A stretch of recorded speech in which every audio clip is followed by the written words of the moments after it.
But if you don't know and other people don't know you're injured, they can't help you. So I got very active in telling people. I'd go to dinners, because I stopped isolating, but everywhere I'd go, I'd tell people, hey, just so you know, I had a brain injury. I was in a motorcycle accident in Ecuador, a few weeks ago. I'm okay, but I just want you to know I'm suffering from a concussion and post-concussion syndrome.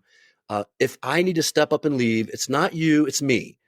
I'm just dealing with some things in my brain injury that, you couldn't quite understand right now. Like, oh my God, thank you for telling me. By the way, I know someone at Barrow's Neurological Institute. You should talk to them. Oh, I have a friend who does this. All of a sudden, these doors started opening because I was willing to share. Welcome to Life After Impact, the Concussion Recovery Podcast. I'm Dr. Ayla Wolf, and I will be hosting today's episode where we help you navigate the often confusing, frustrating, and overwhelming journey of concussion and brain injury recovery. This podcast is your go-to resource for actionable information, whether you're dealing with a recent concussion, struggling with post-concussion syndrome, or just feeling stuck in your healing process. In each episode, we dive deep into the symptoms, testing, treatments, and neurological insights that can help you move forward with clarity and confidence. We bring you leading experts in the world of brain health, functional neurology, and rehabilitation to share their wisdom and strategies. So if you're feeling lost, hopeless, or like no one understands what you're going through, know that you are not alone. This podcast can be your guide and partner in recovery, helping you build a better life after impact.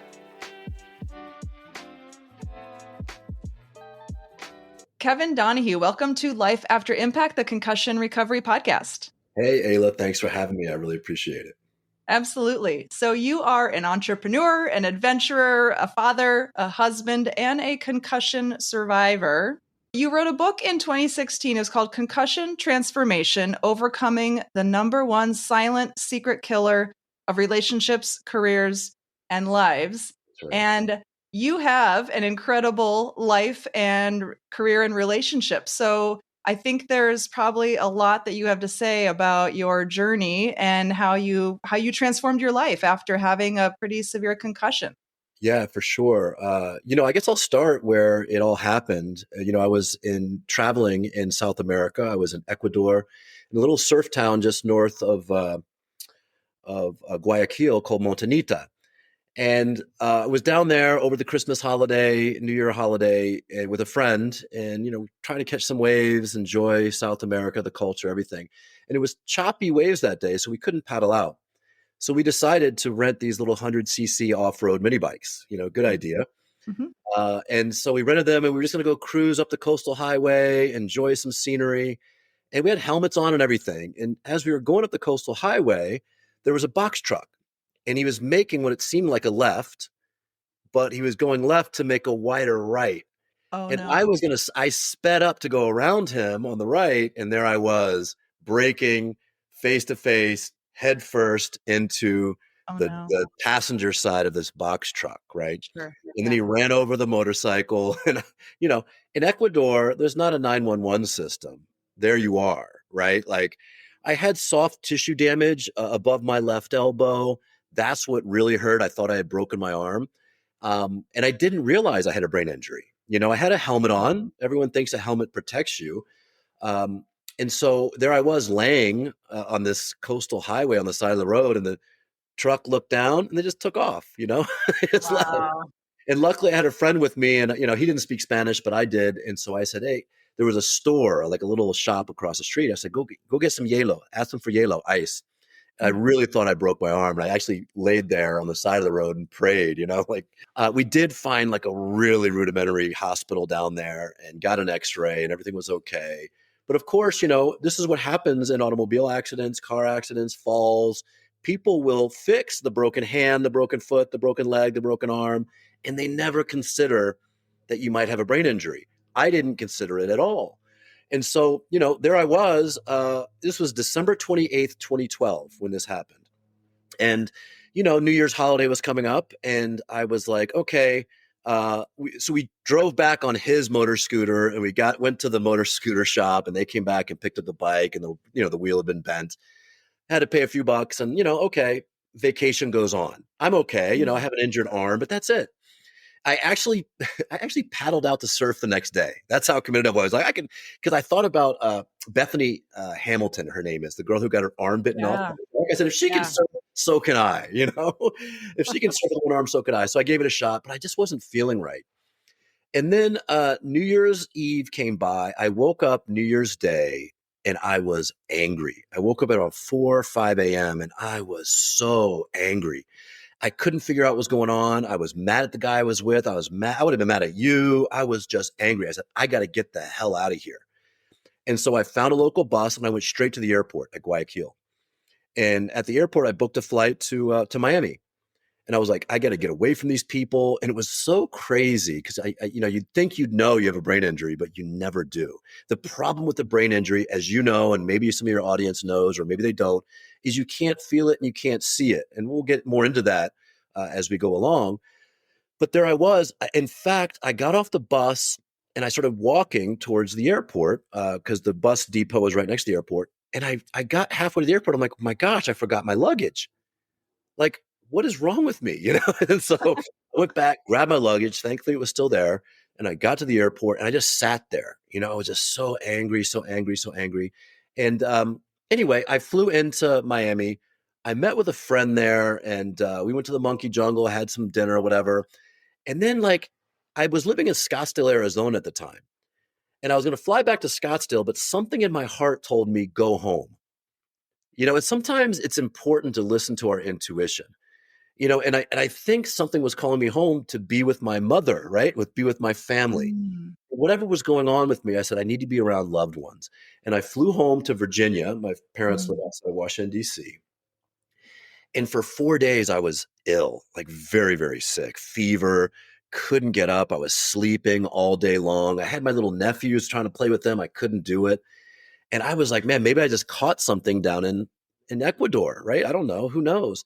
And it was a mess, and I still didn't consider my brain injury at all. Flew back to Scottsdale maybe 5 days later. And, I just started spiraling into this depression. I'd walk my dog at night. I'd start crying for no reason, completely inappropriate emotional reaction to life situations. Mhm. I get angry. I couldn't focus. I would try to get back to work. It would take me 3 hours to write a 2-minute email. I was just a mess and I couldn't figure out what was going on. And here it was very fortunate. Every Wednesday night, I was in this men's Bible study group, like a prayer group, Bible study, whatever you want to call it, men's. And, and I'm usually pretty active, in discussions. I'm a guy who wants to challenge or wants to push people or whatever it is. But I was just kind of sitting in the corner with my head down, sort of, you know, just like depressed, sad. And in the middle of the Bible study, a couple guys texted me, "Hey man, you okay?" And I'm like, "Yeah, yeah." And this is probably January 8th or something at this point. Okay. I'm like, "No, it's just New Year's blues. I'm just trying to figure out what my next step is. I don't have a big vision," whatever it was. Mm. Now, I'm a guy who's taken a lot of personal development programs, everything from like Tony Robbins to Landmark Forum to Hoffman Process, you name it, right? Like I'm a guy who's always like, what's the next transformation? What can I do next? How can I push myself? Who can I surround myself to be a better man, a better person, increase my career, whatever it is. Anyway, a week went by, same results. I'm sitting at home. I never watch TV. In fact, I haven't had a TV in my house since I think 2010. For whatever reason, I had one there. And I kept watching television and eating like French fries and hamburgers. And I kept watching two episodes in particular.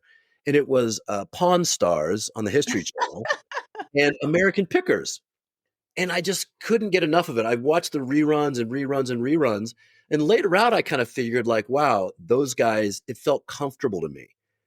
They felt like almost like family, like I could sit there because they're friendly and funny and Mhm. all that stuff. But it was just me able to kind of observe without being in interaction because I was really isolating myself as well at this time. Well, the next week I went back to the Bible study and I was a mess, like a real mess.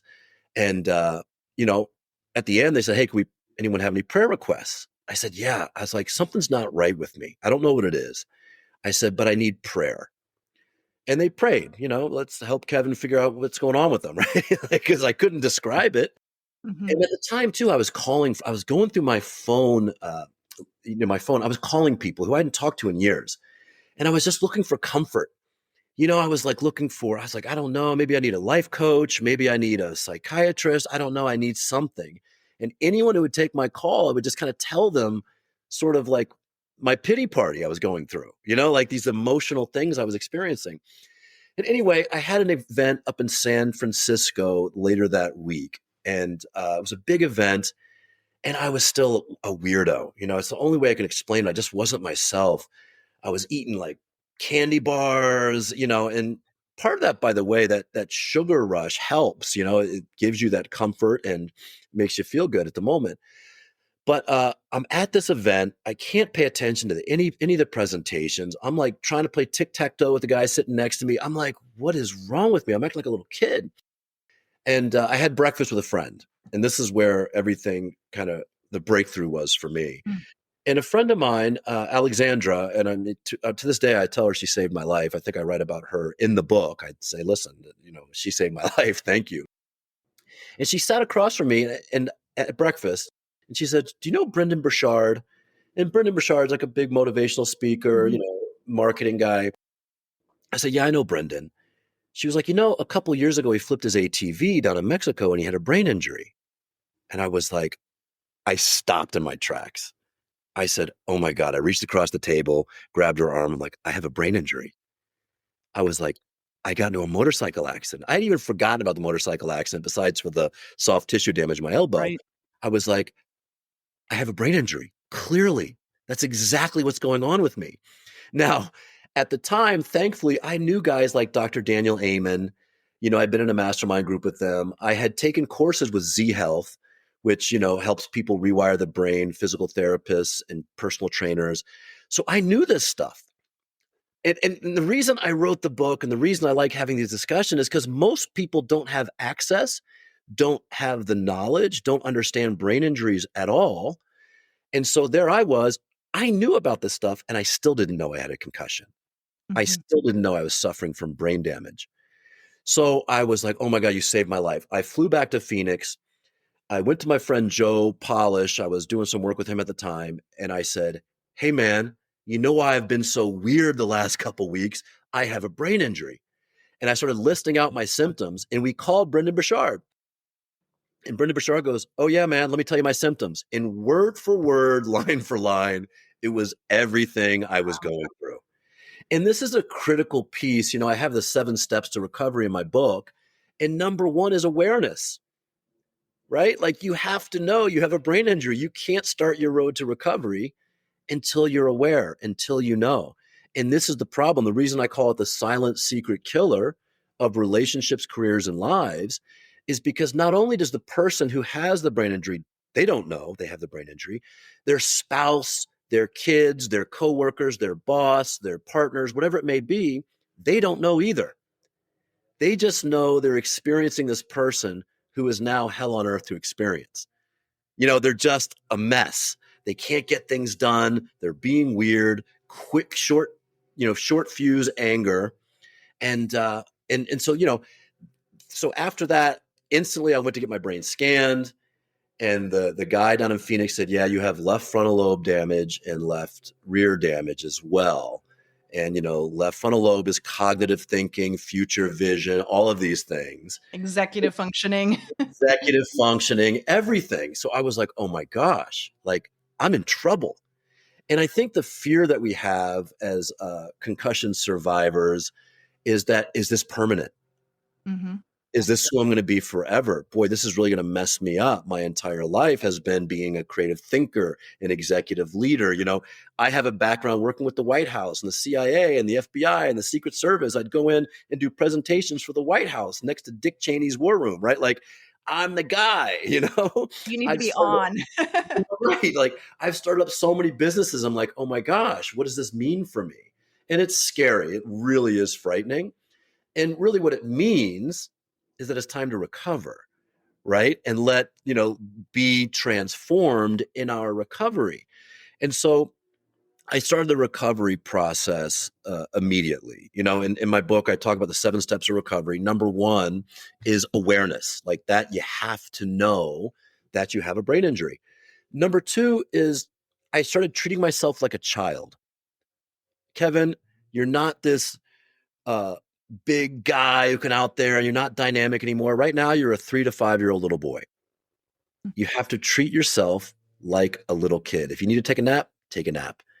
If you need to take time off, take time off. Like, do not be out front executive functioning man. Right now, just be a child and listen to other people and let other people take care of you and let the healers heal you. I didn't understand why 22 soldiers a day killed themselves. I didn't understand why guys like Junior Seau, these big, strong, masculine football player and soldiers would kill themselves until I went through this experience. I mean, I was suicidal. I said, I can't live this way. I was so confused. I tell women, to understand the experience, I'm like, imagine your worst PMS day every day for 5 months. They're like, no, thank you. And I'm a guy, so I don't have a context for it, right? I'm just this Yeah. emotional, mess, crying, angry, uncontrolled emotions. And kind of the interesting part of that as well is when we lose the executive function, the right brain is more about the emotions and the feelings and some of these other things.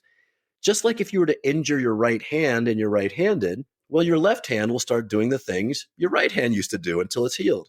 Well, my right brain was super active doing the things that my left brain would normally do. And so that's where a lot of those emotions came from. But yeah, so it was a really interesting time. And at that point, I was determined to get back to who I was before. And as someone that spends so much time in personal development, a man of faith, a guy who's accomplished a lot of things and done a lot of things in my life, I said, I'm not just going to get back, I'm going to get better.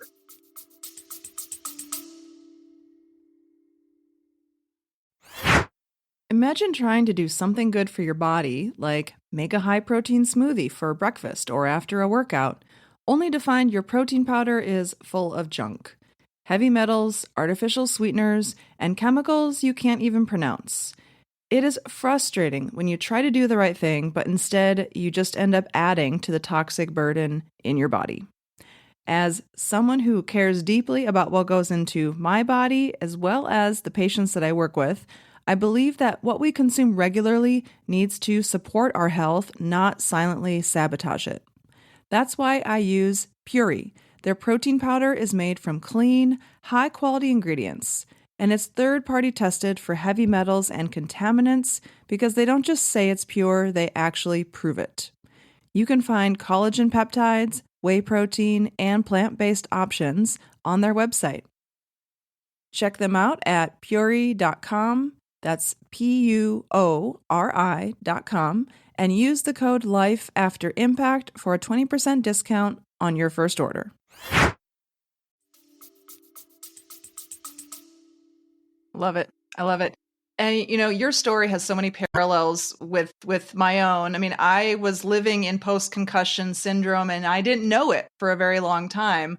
All I knew was that I was angry a lot, I was irritable, I was easily overwhelmed, I was stressed out, I wasn't sleeping, I was anxious, I was depressed, suicidal, all the same things. And I didn't know why. And I think, you're shedding light on such an important aspect, which is that when you're living in the fog of concussion, you don't have that self-awareness to step outside of you and say, there's something else going on here. This is not normal.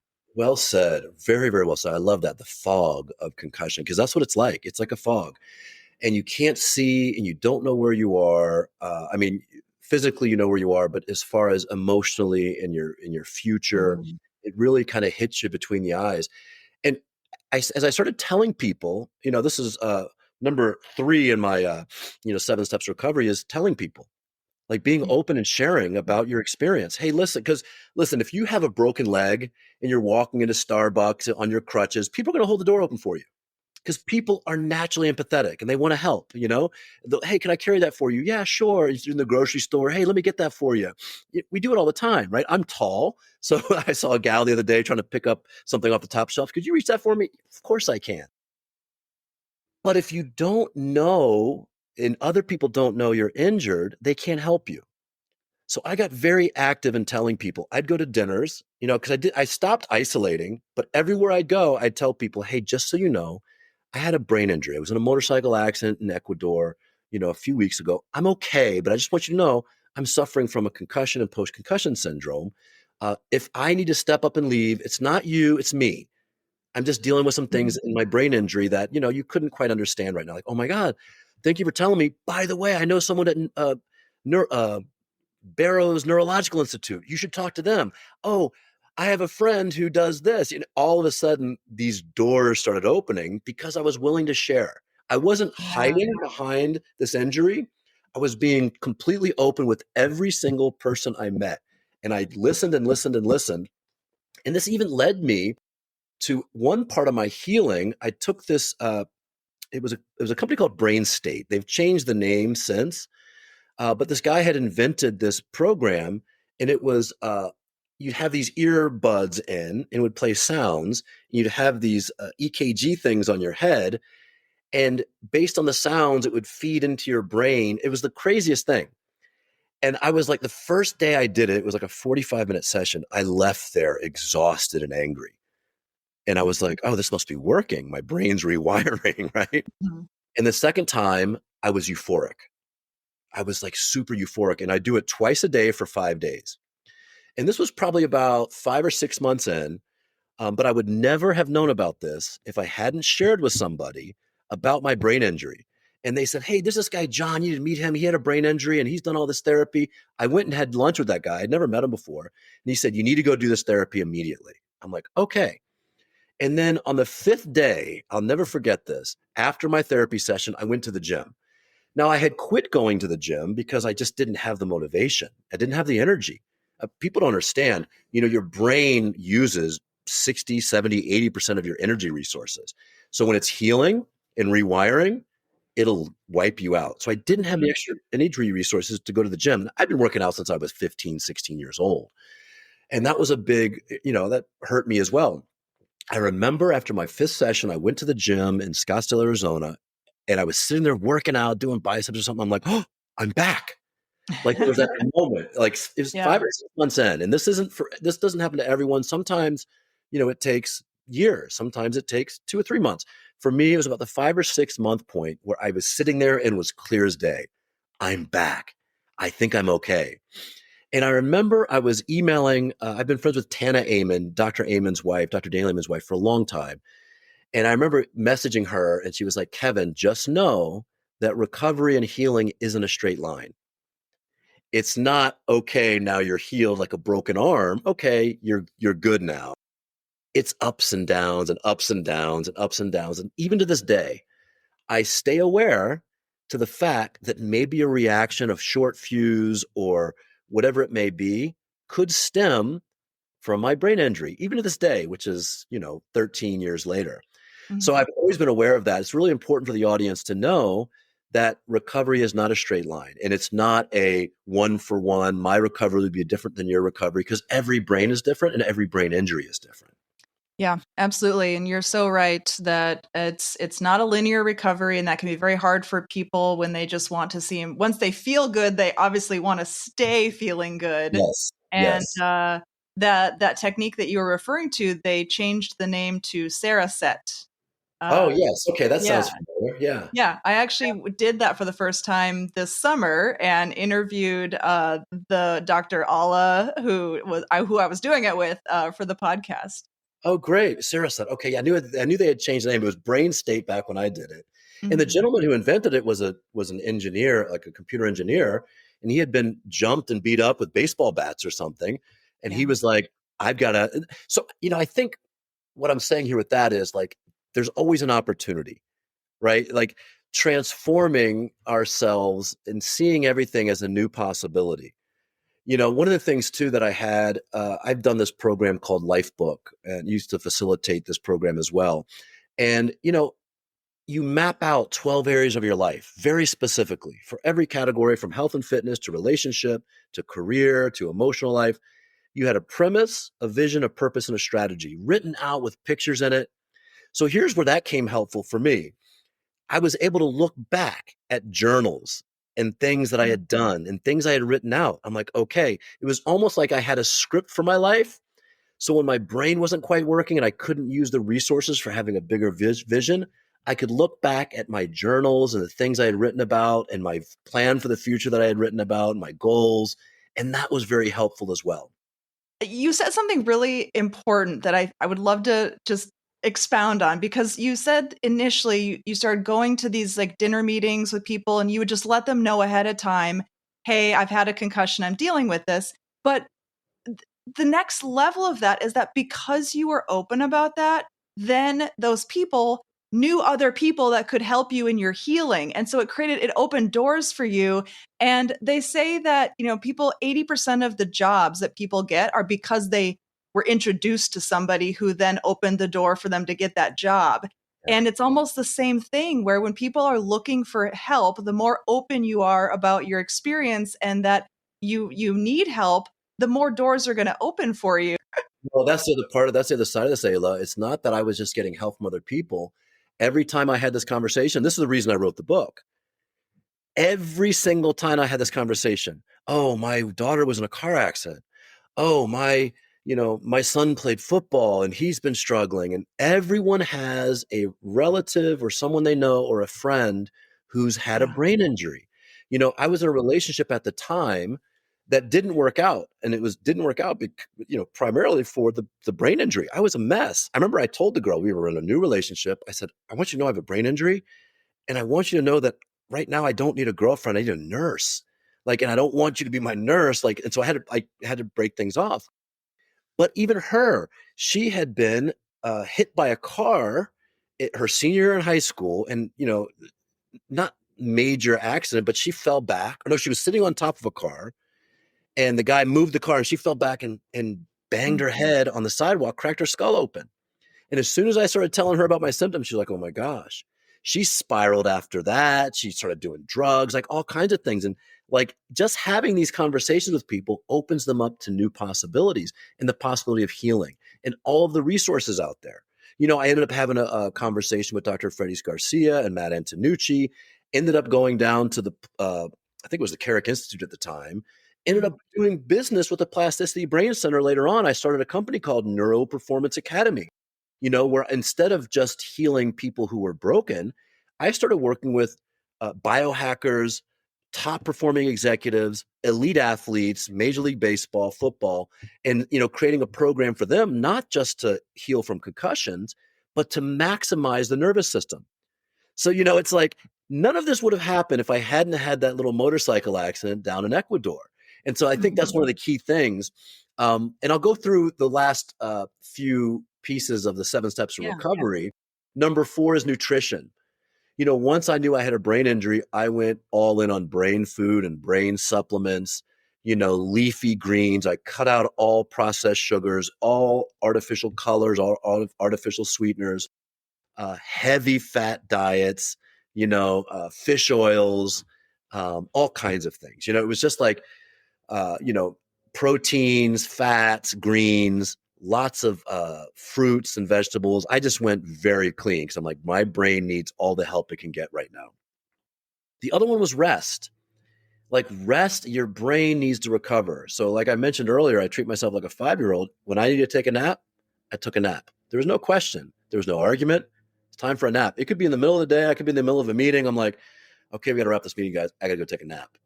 Like my brain needs it. And I just allowed myself to rest as much as possible.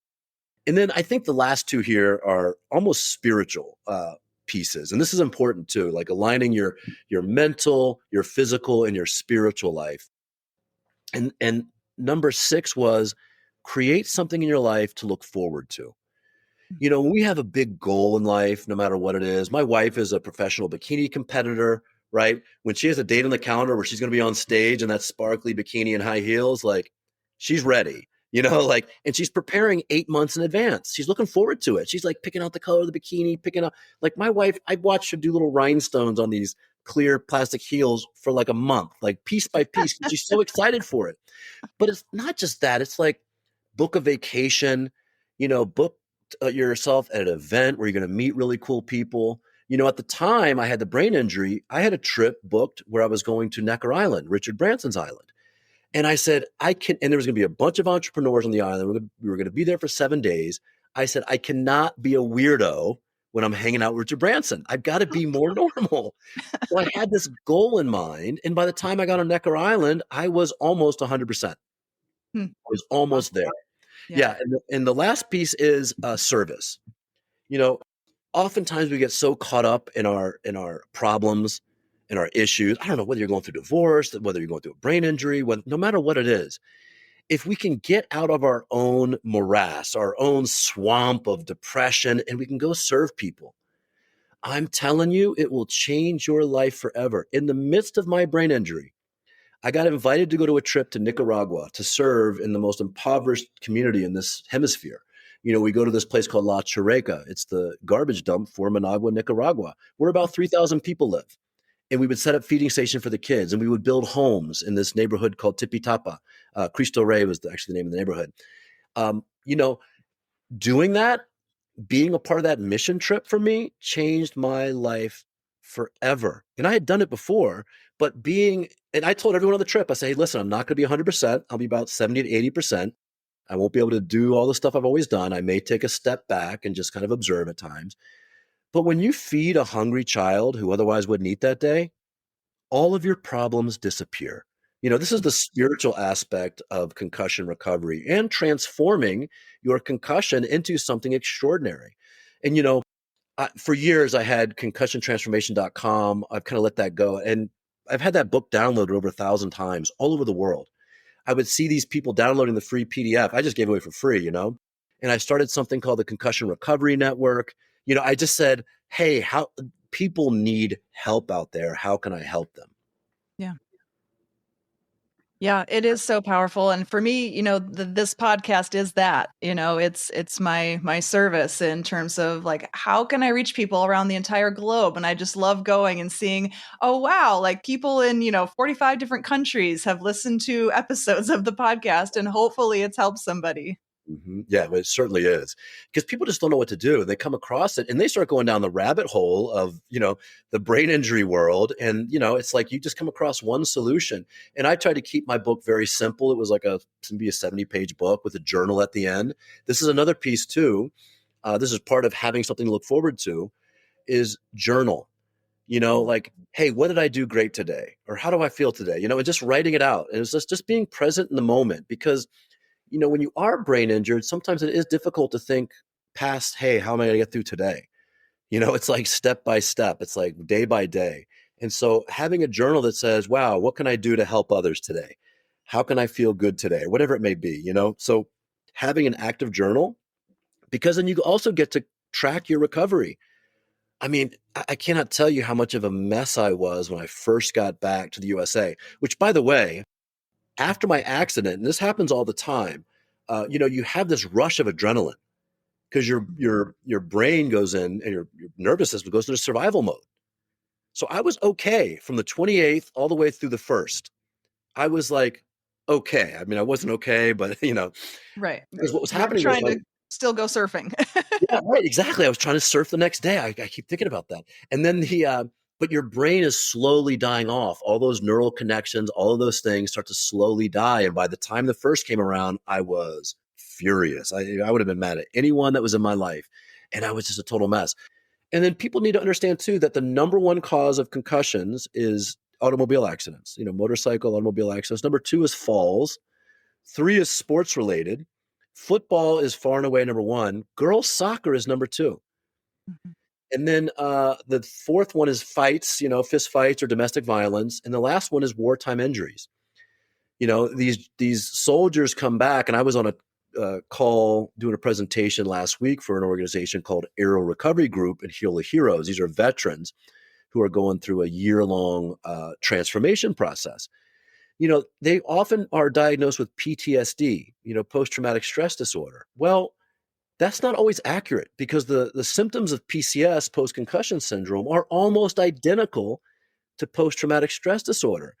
And, just like you can't heal a broken arm with pharmaceuticals, or psychedelic drugs, whatever it may be, you can't treat a, brain injury with drugs either. So sometimes these guys get on these pharmaceutical drugs, sometimes 2, 3, 4, 5 of them, to help heal their PTSD. because the doctors in the VA are often just writing scripts and they haven't even had a brain scan, or they haven't even said, because, tough guy soldiers, even like tough guy me, I didn't understand I had a brain injury. Your Jeep gets blown up and your friend dies or he loses his arm and you're in one piece. So you think you're fine. But the concussion from that bomb, that IED, whatever it may be, or that automobile accident, that's going to cause a brain injury, even if you have a helmet on. And so guys don't understand this. So a lot of these guys are coming back from these wars in these areas with brain injuries, and they're suicidal. Yeah, absolutely. Tell me a little bit more about that organization and the work you're doing with them. Oh yeah, so Heal the Heroes, and yeah, this is a great organization. Aero Recovery Group. It's my friend Jeremy Locke and his wife. They founded it, and he's he's retired Green Beret, Special Forces guys. To go back to the service piece, I was in Ukraine with these guys about 2 weeks after the war started over there, and we were doing orphan rescue.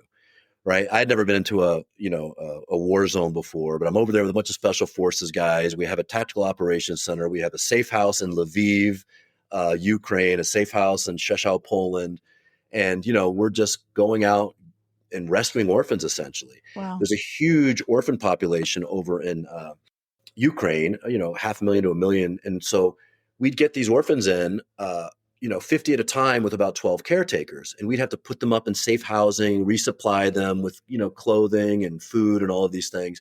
It was quite the operation. I mean, we were there every night. There were air raid sirens. We watched the fuel depot get blown up at the airport from our safe house. I mean, it was wild. These guys do great work. I mean, whenever there's a tornado, we did some work up in Clarksville and up in Kentucky. Hurricanes, they were first on the ground. They're like tip of the spear in North Carolina when the hurricanes hit there and the flooding, first on the ground in Florida. Talk about transformation. These are guys who have taken their, military experience, which is designed to go kill people, right? And they're like turning it into good. Now instead of being soldiers, for war, now they're soldiers for service. Mm-hmm. And it's been a great organization. I've watched them take this thing from zero to, 150 miles per hour, and they're just doing so much good work. They're at the earthquake in Turkey. They were at the floods in Pakistan. They just have quite the operation, and they have almost not unlimited resources, but these former soldiers who want to volunteer their time and be a part of something to change their lives. So yeah, and these guys, he had me on last week to talk to these guys. They put on this program called Heal the Heroes, and these guys end up being service workers for aero recovery typically. And part of that was, hey, talk about the brain injury book, Kevin. Talk about your brain injury. I talked about how to live a big life, how to transform your life. But part of that was even the bad moments in life. Like you've taken your experience, Ayla, and you've made this incredible podcast for people all over the world to hear, like you mentioned, because there is hope. I think that's the big lesson here. There always is hope. I'm now married to the woman of my dreams. I have a beautiful 3-year-old boy, almost 3-year-old boy. I live in Nashville, Tennessee now. Like, I just feel like I'm living the greatest life I could possibly live. I live with this mentality. How can I make this better? It's kind of how I've been wired the last 20 years of my life. But, it's an extraordinary life. And that's on the other side of the impact. This is the life after impact, right? Yeah. Yeah. And, I think the thing that scares me when I think back is like, you have those dark moments where you're having the suicidal thoughts, and it's like, how grateful am I that I survived that and that I'm on the other end of it doing the things that I'm doing, and my life has purpose and meaning, and I'm happy and I'm mentally healthy. And so, yes, it's like to look back and say, there was a point in my life where I just didn't want to live anymore. But then look how beautiful my life became because I persevered and I made it through. And so I think, again, going back to that thing you mentioned at the beginning is like, you asked for help, right? Like you kept saying, I'm dealing with this, and doors opened for you. And I just, I hope that anybody listening who's dealing with these, things like depression and suicidal thoughts are hopefully able to reach out and get the help they need, because there are people out there that can help. They're everywhere. I mentioned earlier too, like I would go through my phone and just call people I hadn't talked to in years because I needed friends. I needed to, here I was alone in the world. I remember talking to an ex-girlfriend, and she had had a brain injury. She had gone through the windshield of a car when she was 19, and she just knew exactly what I was going through. It was so comforting when you have someone who gets you and knows you and has been through it. But what I did, I remember I just started calling people. I called all those people back, said, "Hey, listen, remember I called you a couple weeks ago and I was like a little bit weird, or I was I was like, I have a brain injury." They're like, "No way." I'm like, "Yeah, remember that motorcycle accident I was in? Yeah, I had a brain injury." So it was so great. And this is why awareness is so important, because it just helps you piece it all together, and it helps you get on that road to recovery. And like I said, the number one silent secret killer of relationships, careers, and lives. I was fortunately in a place where, I was in a new relationship that did end.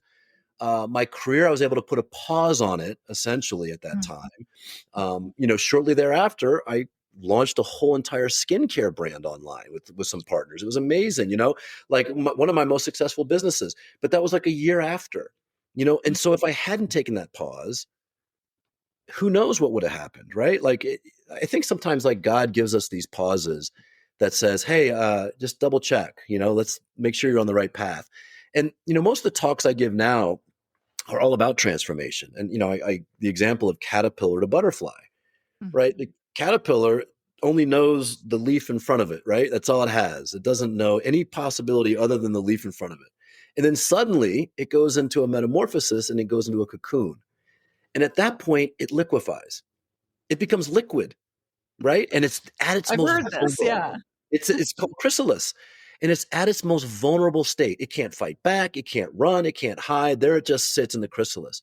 Well, inside the DNA of that liquid is the DNA for a mighty butterfly. And as the butterfly breaks out of that cocoon and works its strength with the wings, busting out of the cocoon, not only is that caterpillar unrecognizable to the world is unrecognizable to it, because now it's infinite.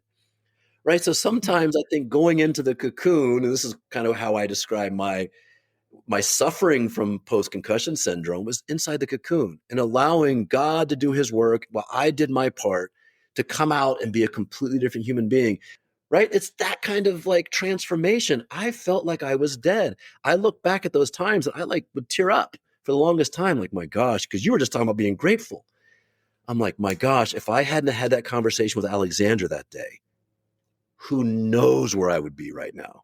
Right. Yeah. So we have this spirit of gratitude for all the things and the ability to transform, and, for how the universe works around us. The people come, we just have to get out there, and we can't isolate for too long.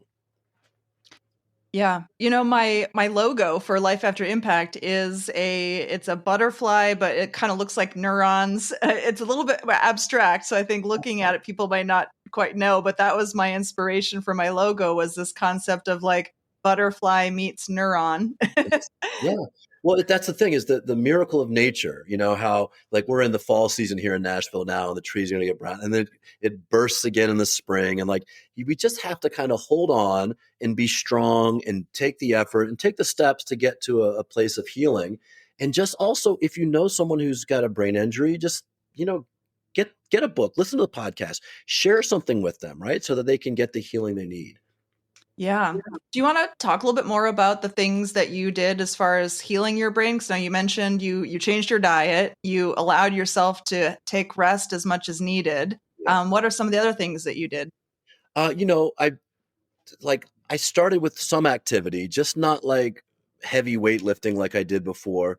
And then I ended up putting myself also, what's the new name of it? It was called Brain State before. Cereset. Cereset, that was a big piece of it. And then I ended up going through the Plasticity Brain Center.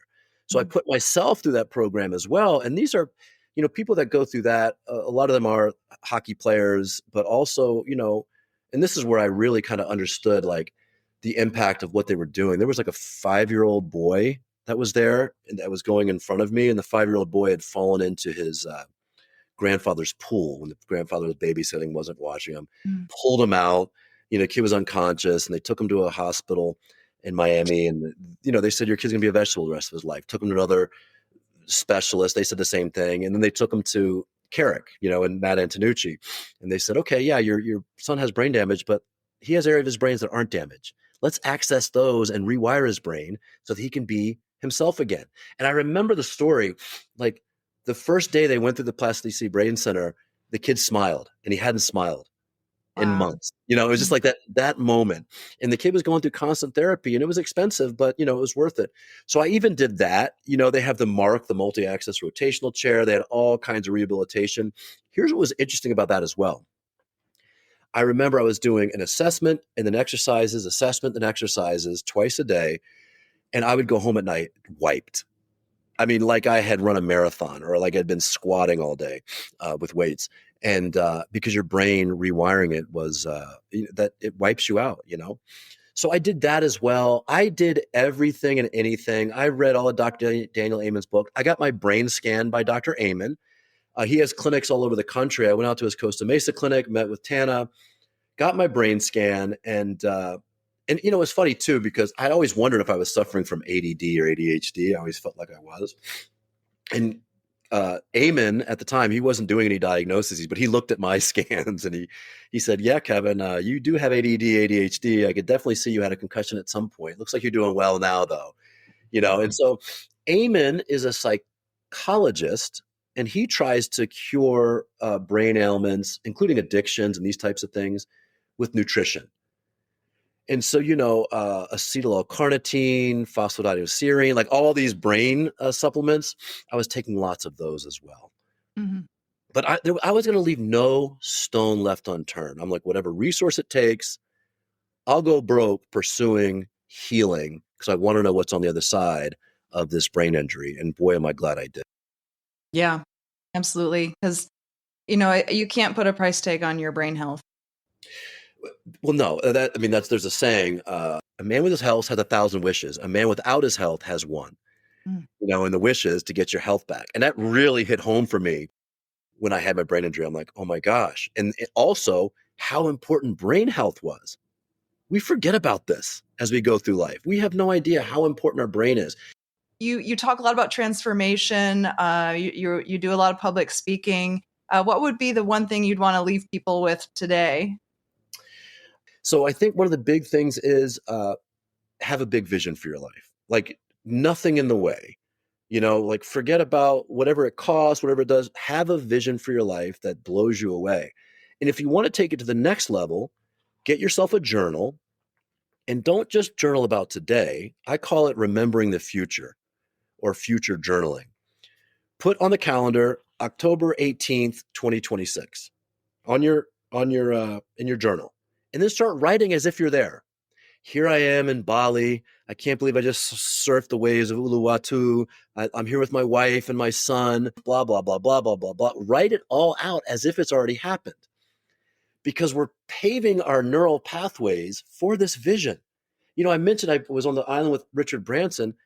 6 years before that, I had cut out a picture of Richard Branson. I read his autobiography, Losing My Virginity, and I said, I got to meet this guy. He's so interesting, and I want to meet this guy.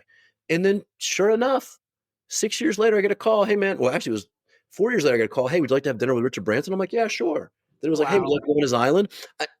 It's not magic, but even doing business with the White House. Like, I was living in Washington, D.C. I'm like, what would be the ultimate client? White House. 6 months later, I'm in, the National Security Council office right next to the White House, and I sold the White House their email archiving system, which they use to this day, right? Like, my point is have a big vision for your life because you never know what happens. Like, it's like talking about shooting for the moon. Even if you miss, you'll be amongst the stars. And the other piece of this is, book the ticket. The rest will work itself out. Like, and this is a motto of mine. I always buy one-way tickets, and the trip doesn't start when you arrive at the destination. It starts as soon as you book the ticket. If you're going to go to, you say, and you have to know a couple things. Like, here's how people live their lives. Many people. Oh, I want to travel one day. Well, what does that mean? You can travel to the grocery store, and so they don't get specific enough. If you want to plant a garden, you have to know specifically what you want to grow. You got to know the soil. You got to know things. So then people say, oh, I'd like to go to Europe. Well, Europe's a big place. Europe? France. Okay, well, there's lots of airports in France too. Which airport do you want to land in? Paris. Right. Be specific. Yeah. Great. We're halfway there. And the second side of that is the when. Oh, one day I want to travel. Not good enough. 2026, I want to, no. June 15th at 2 o'clock, I'm going to board a plane to Paris, France. And I 100% guarantee you will be ready when that day comes. You will arrive in Paris. I promise you, it all works itself out. But you just got to book the ticket. Because what happens is you start telling people, oh, I'm going to France. Oh, I know someone in France. Oh, you should meet this. Oh, you should go here. You know, do this, do that. And my wife and I, when we travel to a new city, we always take the bike tour. First thing, we get off the plane, we take the bike tour. And then what happens there is you get to see all the sights on a bike, you're a little bit jet lagged, and then you meet people and they tell you where to go, you know? So it's like, book the ticket, the rest works itself out, and have a big vision for your life. Have the courage to do a future journal, you know, about whatever life you want to live. It's your life, it's your opportunity. And this is what I was most afraid about when I had my brain injury. Because I've been this way for 20 plus years, 25 years. You know, I left a career in DC. I moved to Costa Rica for 2 years because I had some big goals. I wanted to learn to speak Spanish. I wanted to surf every day. I wanted to get closer to my faith. I wanted to do mission work, and I wanted to be an immigrant. Right. And I said, okay, what's the one place I could do all five? Costa Rica. I ended up getting rid of everything I owned. And a year later, I was living in Costa Rica. And now I speak fluent Spanish. You know, what I'm saying is, this is the essence of transformation. And when I had my brain injury, I was really afraid that my imagination was dead, Mm-hmm. that my future vision, my executive thinking was done forever. I was really afraid of that. And so, but that muscle and that neurological pathway of the brain, it has to be exercised.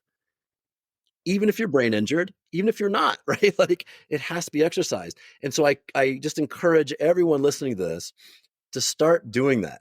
Pick a big destination, book a ticket that you would never normally book, and watch your life like thrive. Mm-hmm. You know, I have a confession, which is that I listen to Graham Cochran. He's like he does a lot of really good YouTube videos on just business development and inspirational guy. And he said at one point, kind of in one of his programs, make a list of 50 dreams that you have. Like there's no barriers. Just make a list of 50 things you'd like to have in your life or see happen in your life. And I sat down and I had such a hard time coming up with 25. I Yeah, couldn't do it. And yeah, it to me it just said, wow, like I have lost the ability to dream. yeah, And you know, one of the things on my list was write a book. So out of my list, I did cross one thing off. I wrote a book. I yeah. crossed that off, but I couldn't even come up with 50 dreams or things that I'd like to say, as mundane as they might even be. I couldn't even come up with 50. And I just said, wow, I need to work on this. Well, 50 is a lot, you know, but here's the thing too, is I'd put a timer on it. I'd do it 15 minutes and just write. And who cares what you write? Just write, write, write, write, write. Then you go back through and you sort through the 50 and you pick the top 10. And then out of top 10, you circle the top five. And those top fives are must haves, meaning Mhm, like this is going to happen no matter what.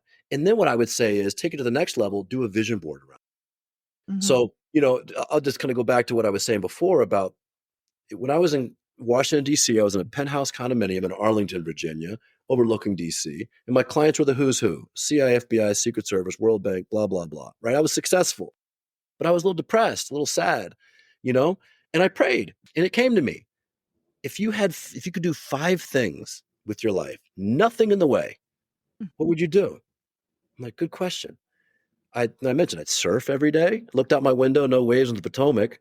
You know, I learned to speak Spanish. I get closer to my faith. I do mission work with the poorest of the poor, and I would immigrate to a foreign country. So the next thing was like, okay, what's the one thing you could do all five things? Costa Rica. I put a map of Costa Rica on my bathroom mirror. Why my bathroom mirror? you look at it every day. It was looking at me every day. You know, it was like, yes, I could see it, but it was staring at me. You coming for me? I just tell you something, Ayla. At the time, I was about $2 million in debt. Not bad debt. It was American debt. I had rent. I had properties I invested in. I had a SBA loan for a business I started. All kinds of things. You know, and Benjamin Franklin said there's two ways to get rich. One's to spend less. The other's to earn more. Fastest is do both, right? So I cut out all my expenses. I rented out my penthouse condominium and went homeless. Now I wasn't homeless. I was living out of my spa and tanning salon I'd opened up, my room one at night. And I just went all in. I said, I don't care. I didn't tell anyone either. I told one friend who I was going to Costa Rica, he was like, do it. Because everyone else like, you're crazy. What are you doing? Stop that. Are you out of your mind? I'm like, yeah, I guess I am. A year later, I was in Costa Rica. Ahora hablo español perfecto porque estaba viviendo en Costa Rica para 2 años. Like, my faith became real, not religion. I did mission work like I had mentioned, but I've done that mission work all over the world, including in Ecuador. One of the things we were doing in Ecuador was the mission trip. And then I immigrated to a foreign country. It changed my life. I lived down there for 2 years. I went from CEO to surfer dude. Like, my hair was like down to my shoulders. I had changed my life radically, right? So you just have to take those kind of leaps in life. And it all depends on where you are and what you want to do and what your vision is. And so now my vision has changed significantly. I love living in Nashville. I can't believe the relationship I have with my wife and the family I've created and all of those things, but I'm always looking to level up. So, that's what I would encourage people to do is like, think of the 5 things that if you could do nothing in the way, what would that be? And then think of the one thing that could help you move towards those 5 things. I mean, listen, and then nothing gets in the way. I was driving to Costa Rica from Arlington, Virginia. On my Toyota 4Runner, and I was driving, and at some point, there was a military coup in Honduras. I heard on the radio or the news, well, you got to drive through Honduras to get to Costa Rica. And I was like, oh, man. So I called my friend at the State Department. He said, we don't know what's going on down there. I wouldn't recommend driving through. Well, my goal wasn't to drive there. It was to get there. So I ended up parking my Toyota 4Runner at a friend's house in Austin and flew down and bought a Nissan Pathfinder down there. Like, once you have that in your sight, you're in your sight. I got involved with a non-denominational church down there. I got involved with the Hands and Feet ministry, and it just changed my life forever. So, and you can learn Spanish anywhere, but immersion's the best, right? So I became a fluent Spanish speaker, and it's like one of the greatest adventures of my life, And so but this goes for anything. Like, this is why I was saying, like, concussion transformation, overcoming the number one silent secret killer of relationships, careers, and lives, and then going out and serving people. Coming on podcasts like this to spread the good news about, hey, here's what's possible. Yes, I know you might be suffering, or you might have a family member who's suffering. Here's how we can help them heal. Mm-hmm. Yeah. Wow. So what's next for you? What is your next big thing? Well, I started a company about 1.5 years ago with a former FBI supervisory agent called Stealth Family. So, we're dealing with the cyber threat for families, high net worth individuals, family offices, financial advisors. How do you protect your most important asset, your family? The cyber threat is ever changing, ever looming, and it's pretty wild. It's no longer stranger danger. We all carry around these devices in our pocket, which gives anyone all over the world access to us or our kids or our aging parents, So that's been my latest project, and working on a couple things in AI. And I have another book that is just about finished, and it's called Captivate His Soul. And the subtitle there is Discovering the One Simple Phrase That Will Make Any Man Yours Forever. It's for women, 45 and older. Yeah, and it's about, it's kind of a treatise on femininity, and masculinity, like how to access femininity, because Western culture has kind of destroyed it, and masculinity as well. So, and my premise there is femininity is the most powerful force in the universe. Like, use it, So I've got a couple projects in the works, and so, but my greatest project now is being a father to my little guy who's about 2.5. And that's been just a pure joy. Awesome. Awesome. Well, it has been such a pleasure to talk to you and to get to hear your story more. And I know people will really benefit from being able to see what somebody can do in terms of transforming their life after going from being angry and completely feeling emotionally out of control to the level of intention that you bring to your life today. So thank you for sharing. Yeah, thank you for having me. I really appreciate it. Hopefully this has made a big impact for your audience. So thank you, Ayla. And thank you for what you're doing. You're welcome. All right. Have a great day. You too. Bye-bye. Medical disclaimer. This video or podcast is for general informational purposes only and does not constitute the practice of medicine or other professional healthcare services, including the giving of medical advice. No doctor-patient relationship is formed. The use of this information and materials included is at the user's own risk.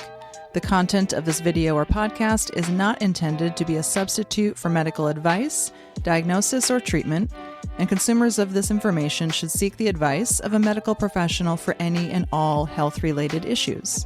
A link to our full medical disclaimer is available in the notes.